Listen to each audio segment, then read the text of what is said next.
योगी की विश्राम, यहां आके योगी विश्राम करने लगता है, उसके पीछे खींचतान शांत हो जाती। बड़ी महत्व की स्थिति है। इस धोखे में मत रहना की स्थिति अच्छी है। माया गस्त करे चौफेरी, अन्वेषण करती है। ऊंचे चढ़ने पर ही खतरे ज्यादा होते हैं।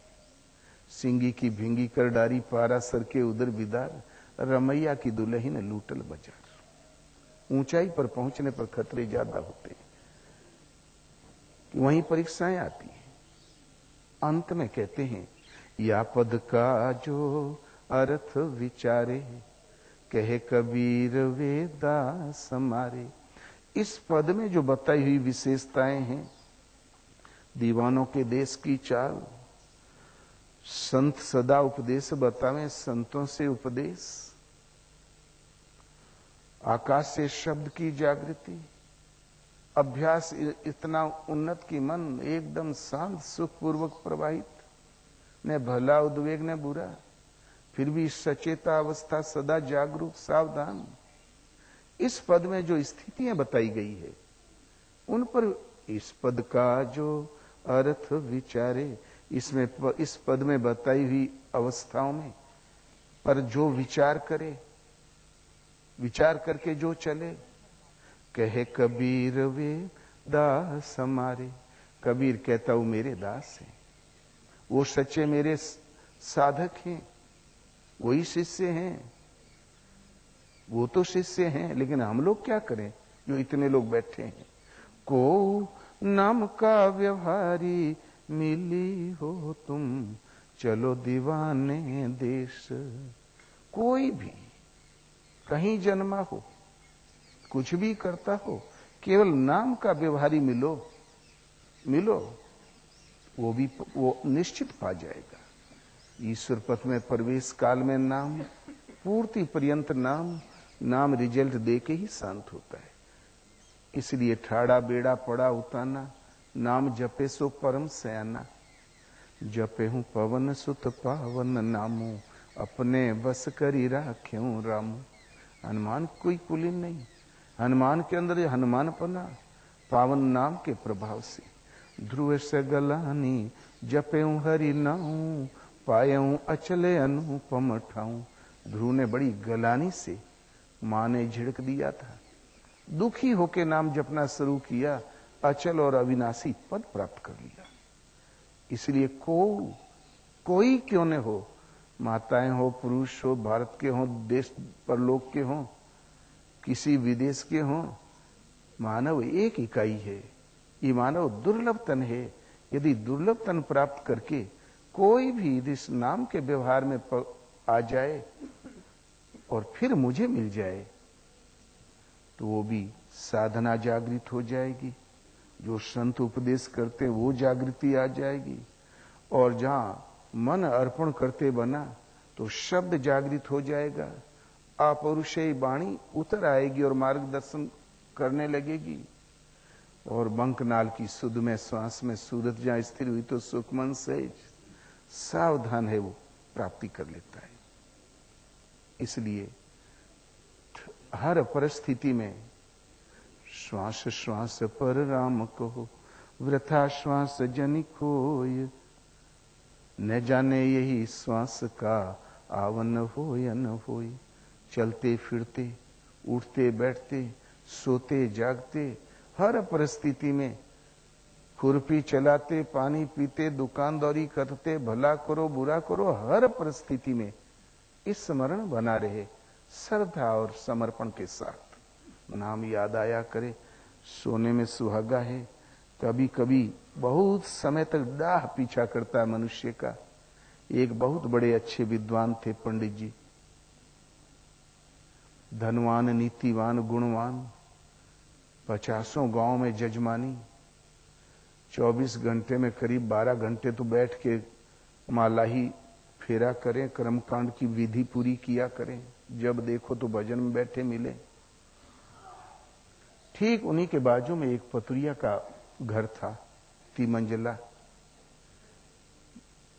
पंडित विचार करें, क्या बतावें, भले घर में जन्म हुआ, हम नीतिवान, धनवान, विद्वान, कीर्तिवान, भजनानंदी। पता नहीं कौन पूर्व जन्म का कुसंस्कार था, ये कुतिया आके बाजू में टिक गई, चुड़ैल कहीं की, हटी नहीं जाती, कहीं चली भी नहीं जाती। माला जपते जपते जब याद आवे तो माला बंद कर दे, पहले 10 गाली झाड़ दे, तब माला आगे जपे। और पतुरिया विचार करे कि देखो ना, दुर्लभ मानव तन मिला है, ये क्षुद्र पेट के लिए रात दिन ताता दीना लोगों को रिझाना और 2 रोटी प्राप्त करना, भला ये भी कोई जिंदगी है? भला इससे तो नरक ही अच्छा होगा। हमारा इतना ही सौभाग्य है, एक सत्पुरुष पंडित जी हमारे बाजू में टीके हैं, ये गुरु हैं, ये महान है। हमारा सौभाग्य है कि इनका दर्शन रोज होता है, रोज खिड़क झरोके से झांक के आरब प्रार्थना जरूर कर ले, प्रणाम कर लिया करे। एक दिन शरीर छूटा पंडित जी का, और सौभाग्य उसी दिन छूट गया वो पतुरिया का। पंडित जी के लिए क्या कहना, हजारों शिष्य इकट्ठे हुए, चंदन की लकड़ी और शुद्ध गाय के घी से 25 विद्वान खड़े होके वेद ध्वनि पूर्वक उनका दाह संस्कार किया। कुछ लोगों ने कहा, भाई वह धुएं के ऊपर विमान मंडरा रहा था। बोले, हाँ भैया, गुरुजी सीधे वैकुंठ ही गए होंगे, वो तो इस लायक थे, सत्पुरुष थे। और उधर पतुरिया का शरीर छूटा तो वो कूड़ा गाड़ी आई सीटी वाली, और 2 मुचंडों ने पांव में रस्सी बांध के झटक दिया गाड़ी डंफर में और नाले में उलट दिया। कुत्ते, चील, कौवा खा गए। दोनों का जब सूक्ष्म स्वरूप धर्मराज के सामने पहुंचा तो धर्मराज ने कहा, इस देवी को तो स्वर्ग भेज दो और इन पंडित जी को नरक भेज दो। तो पंडित जी झल्ला उठे, बोले, चंदन लगाते लगाते कपार सफेद पड़ गया, शुद्ध उच्चारण व्याकरण पढ़ते पढ़ते जीभ लुढ़िया गई, और रात दिन हमने भजन किया तो हमको नरक, और ये कुकुरिया से एको कर्म नहीं छूटा तो ने के स्वर्ग। बोले, ऐसी बात नहीं पंडित जी, अंतमति सो गति। अंतिम समय में जो जिसका स्मरण करते हुए शरीर त्यागता है, प्राय उसी योनि को प्राप्त होता है।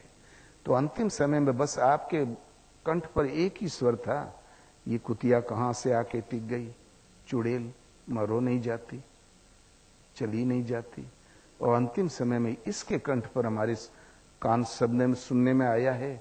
हमारा सौभाग्य, हमारा तकदीर, जो इतने महापुरुष सदगुरु बाजू में टीके हैं, भजनानंदी, तपोधन, इसलिए आपका इनको मिल गया, उनको उनका। वास्तव में किसी का दोष देखने से हमारा किया कराया भजन भी चौपट हो जाता है। इसलिए न दोष देखो न गुण, पाप पुण्य की करे ने आशा, सो पहुंचे रघुनायक पासा। सुनऊ तात माया कृत गुण यरु दोष से अनेक, माया से उत्पन्न गुण अनंत है, दोष अनंत है। गुण ये उभयन देखिए, देखिए सो अविवेक। लेकिन तुम्हारा विशुद्ध गुण इतने में है कि वो देखो ही मत, न गुण देखो न दुर्गुण देखो, उधर देखना ही अविवेक है। गुण ही सही है तो मायाकृत, कारखाना तो माया है, निर्माण तो वहां से हुआ है। विशुद्ध गुण इतने में है कि तुम ही छाड़ी गति दूसर नाही, राम बसहु तिनके मन माही। फिर ये सदगुरुओं की विद्या केवल साधना में ही प्रयोग करें। समाज में भगवान कैसे रखते हैं, उनको सौंप दो अपने आप को, उनके गोद में फेंक दो, प्रभु जिसमें हित हो आप कर डालें। ये मत गिड़गिड़ाओ कि हमारी साड़ी बचाओ, लाज बचाओ। भगवान देखते हैं कि इसको क्या चाहिए, व्यवस्था तो खुद करते हैं, हम क्यों याद दिलाएं? क्या वो अनभिज्ञ हैं? एक महात्मा पशु पक्षियों की भाषा जानते थे। एक भगत को पता चल गया तो पीछे पड़ गया, बोले महाराज हमको सिखा दें। बोले अरे ये साधना पथ की वस्तु है, ये संतों के परमात्मा पर्यंत दूरी तय करने की साधना में सहयोग लगता है, इसका तुम्हारे किसी काम की नहीं। पीछे पड़ा ही रह गया, 1-2 साल। अंत में उन महापुरुष ने उसको देखा कि अब मचल गया भगत, तो चलो ले, देख तो तुम्हारे काम की तो नहीं है लेकिन ले लो, बता दिया।